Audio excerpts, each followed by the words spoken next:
ఇదిలా ఉంటే మరో మాజీ మంత్రి ధర్మాన ప్రసాదరావు కీలక వ్యాఖ్యలు చేశారు. తీర్మానం చేస్తే రాజధాని నిలుస్తుందా, అమరావతి జపం తప్ప మిగిలిన ప్రాంతాల అభివృద్ధి పట్టదా అంటూ ప్రశ్నించారు ఆయన.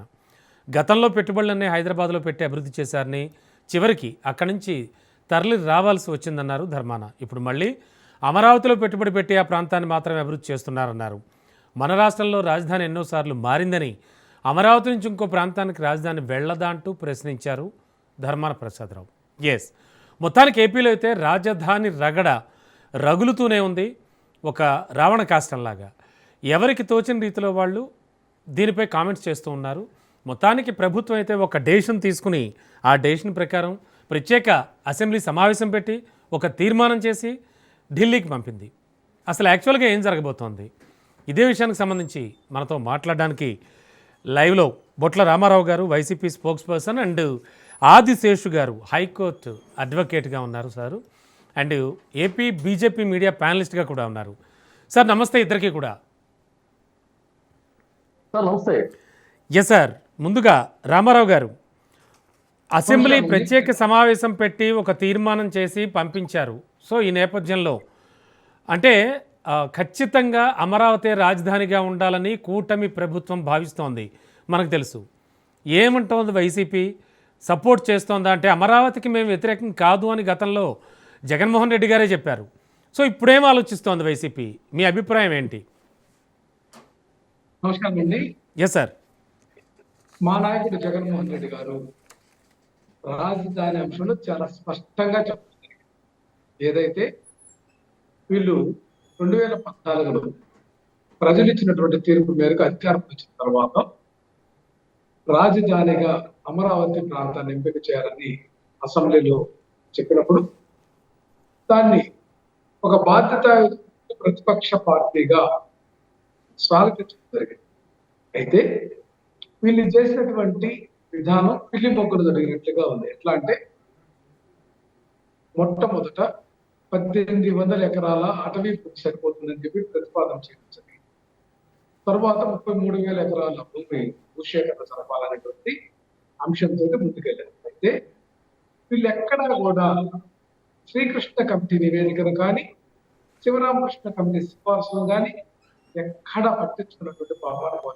అయితే ఏది ఏమైనా సరే అధికారులు పక్షంగా వాళ్ళు ప్రతిపాదించినటువంటి రాజధాని ప్రపోజల్కు మేము కూడా స్వాగతించి ముందుకు పోతామని చెప్పినటువంటి మాట వాస్తవం. అదేవిధంగా మా నాయకుడు చెప్పిన మాట ప్రకారం తాడేపల్లిలోనే తన నివాసాన్ని ఏర్పాటు చేసుకున్నటువంటి అంశాన్ని కూడా ఈ సందర్భంగా గుర్తు చేస్తున్నారు. అదే ఇప్పుడు చూసాం, మనం పాలక పక్షంలో ఉన్నటువంటి వ్యక్తులకు ఈ రోజు కూడా సరైనటువంటి శాశ్వత ప్రాతిపదిక నివాసం ఏర్పాటు చేసుకోకుండా హైదరాబాద్ చక్కర్లు కొడుతున్నటువంటి పరిస్థితి ఉంది స్పెషల్ ఫ్లైట్స్.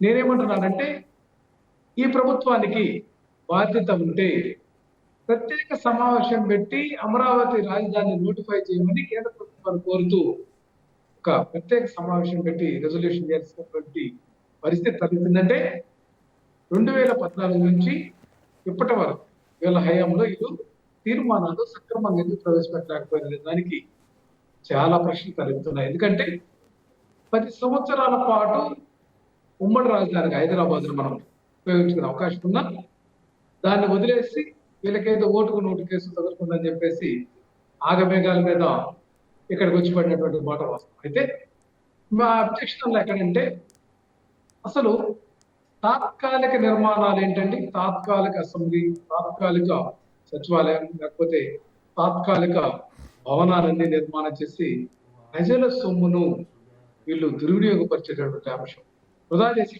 అంశంలోనే మా యొక్క అభ్యంతరాలు. కానీ మేము ఎప్పుడు అమరావతి రాజధాని కాలం లేదు ఖచ్చితంగా. అయితే ఇక్కడ భవిష్యత్తులో కూడా ఇబ్బందులు రాకుండా ఈ రాష్ట్రం ఏదైతే ఒక కోనలాగా ఉన్నటువంటి విభజన ఆంధ్రప్రదేశ్ కాబట్టి విశాఖపట్నంలో కూడా మనం అక్కడ గ్రేటర్ విశాఖపట్నం అనేటువంటిది పెద్ద స్మార్ట్ సిటీ కాబట్టి ఆ పట్టణాన్ని కూడా బేస్ చేసుకొని మనం ఈ యొక్క ఏదైతే ఆంధ్రప్రదేశ్కి సంబంధించినటువంటి ఆర్థికపరమైన అంశాలు కానీ, కాకపోతే అక్కడ మనము ఏదైతే ఎగ్జిక్యూటివ్ క్యాపిటల్ గా దాన్ని అక్కడ నుంచి పరిపాలన చేసుకుంటే సౌలభ్యం అట్లా కర్నూలు ప్రాంతాన్ని కూడా మనం అక్కడ గతంలోనే రాజధాని ఉంటే వాళ్ళ యొక్క మనోభావాలు మేరకు అక్కడ రాజధాని తర్వాత హైదరాబాద్ తరలిపోతున్నటువంటి ఆ భావన ఉన్నటువంటి ఓకే అండి. ఓకే వాళ్ళకు కూడా రామారావు గారు. న్యాయ రాజధాని అనేటువంటి ప్రపోజల్ ఉంది. Yes sir. అట్లాగే మనకు తిరుపతి ఆధ్యాత్మిక మాట్లాడదాం. క్షేత్రంగా వెలుగొందుతుంది కాబట్టి అన్ని ప్రాంతాల్లో సమాన దృష్టితో తీసుకోవాలని మా యొక్క అభిప్రాయం. Yes sir. Yes sir. Sure sir.